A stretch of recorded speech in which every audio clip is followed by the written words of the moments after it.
My name is Mike Kelly. This is my tractor, Schlüter 1500 TVL from 1978.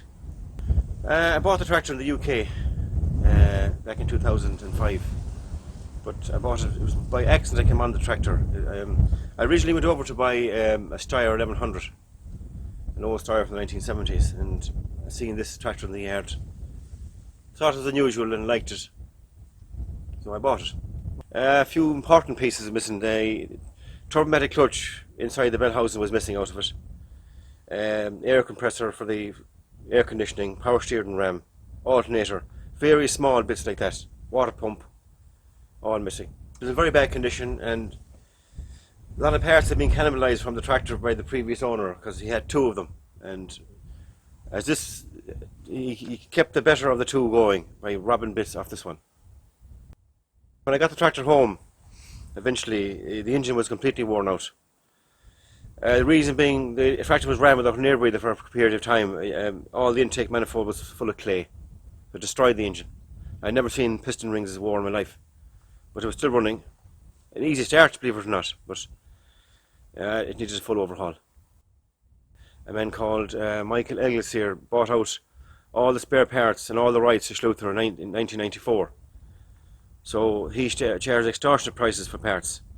But I believe now, recently, you can buy spurious pistons and liners for them, and engine parts. But when I restored this, the engine components are very expensive.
The tractor itself, this tractor in the UK was marketed different. They were badged differently.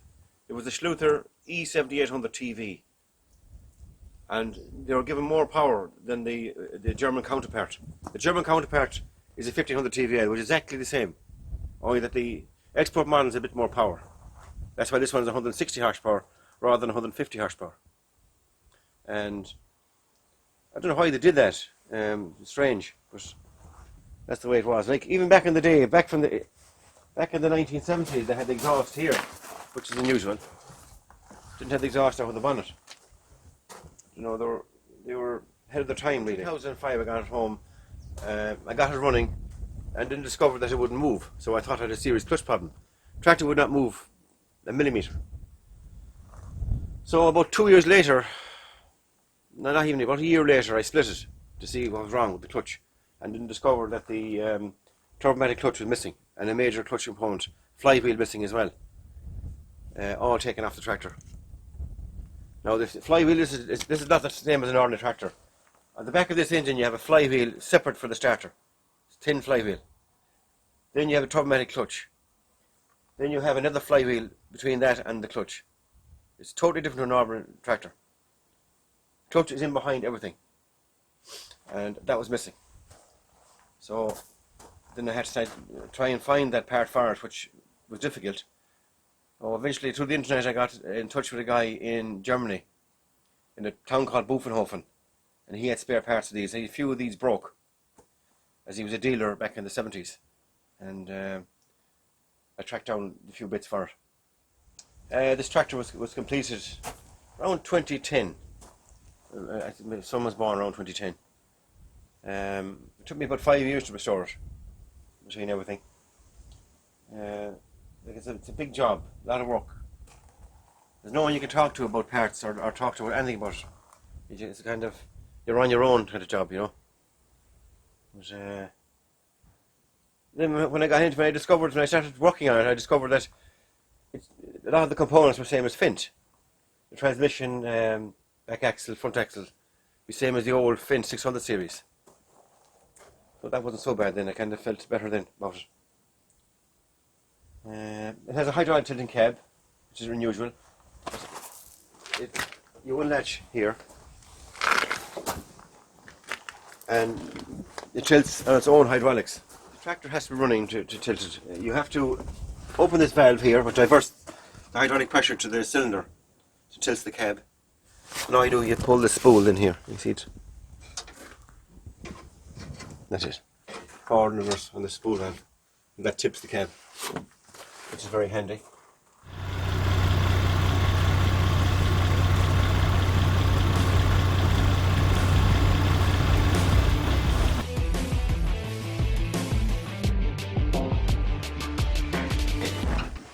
In order to restore the tractor, I had to go to Germany. I had 2 trips to Germany to get parts of this tractor. The first trip to Germany was bizarre because I got in touch with a guy that had the parts for it. His name was Edwin Alber in Buffenhofen. But strangely, when I went to ring him, he wouldn't answer the phone. As soon as he'd answer the phone, he'd hang up. He had no email, nothing like that. He was a real old guy, and his son has taken over the business now. But a local guy up the road, his daughter was married to a German guy, and he translated what I needed in parts and rang him. But when he heard the German accent, he spoke. And I asked, did he have these various parts? And he said he had. So I was happy then. So myself and my brother-in-law and brother, a week later, took off to Germany, off to Munich, in the transit van for the parts. On arriving, this guy came out and he met us on the way in, and he looked around the van, and probably just realising that I rang him about 20 times and he wouldn't answer the phone. And he points at the number plate. I said, yeah, Ireland, me from Ireland. And he was very nice then, for some reason, but we kind of know why. But he had all the parts, and he helped me in every way he could after that, and gave me some parts for free. So that's the story. But later on, then 4 or 5 years later, myself and my wife went to Germany to get smaller stuff like lights and decals, small bits and pieces like that for it. So it was a major trip. I've only taken this tractor out of storage recently, in the last couple of months. Reason being because we had a show in 2014. The diff lock got stuck on it by somebody pressed the diff lock too much. The diff lock pedal wasn't set properly, and it locked up the diff lock, and I couldn't release it. So I packed it up, but eventually I did free it out. And it's an old school tractor. It's something different. You know, there's a great sound off it. Drives well, good power, and amazingly, it's very light in fuel for its size. The engine is a 7.2 litre engine. It's a Schlüter engine, 110mm bore, 125 stroke, turbocharged. Big engine for the power. Like modern day tractors will get much more power with a lot smaller engines, you know. Schlüter didn't believe in that. As the Americans say, there's no replacement for displacement, which is a good saying.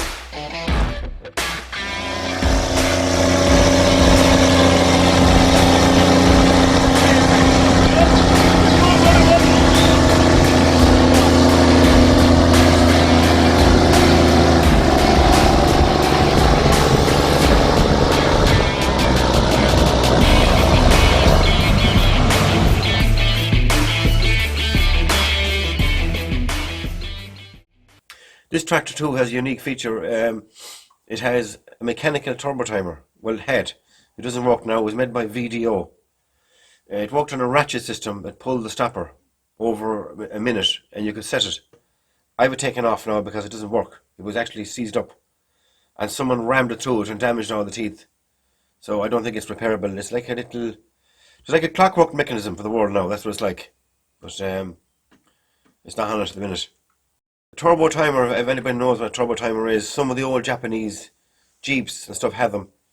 What is when you shut off the engine will run on for a minute. It's just slow down the turbo, let the turbo cool down before you shut it down. It gives long life to the turbo. Actually, a great idea. Better for the engine as well. The reason the cab was so large, a lot of people ask me why the cab's so big. Because Schlüter had an optional extra of a reverse drive console. If you have the forge in the back, you can drive the tractor in reverse, which you'll see on YouTube.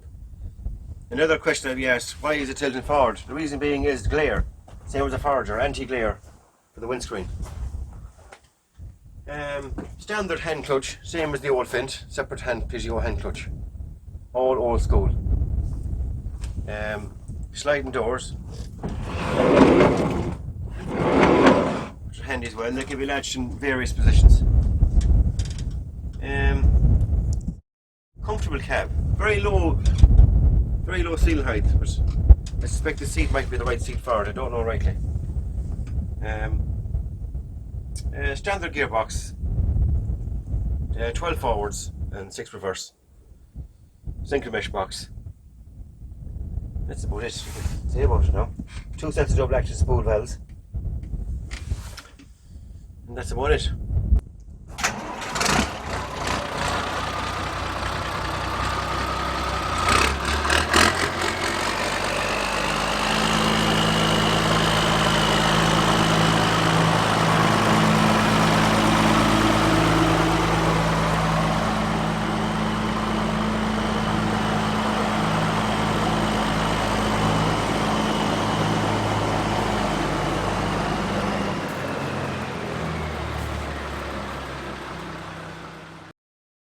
When I measured the height of the tractor originally, I had smaller wheels on the tractor. I had 18.4 38s in the rear, which are much lower than the ones I have now. They're 20.8 38s, which is there's about 3 inches of a difference in the height of the tractor. When I put the tyres on, the tractor wouldn't go in the shed unless you flatten the tyres. So then we had to alter the door height, raise it up to 3 or 4 inches to make the tractor to go in after it being built. So that was a bit of a nuisance, but.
Another funny thing about this tractor is when I had the tractor a while, some of the neighbours and locals, they didn't know what it was or how to pronounce the name.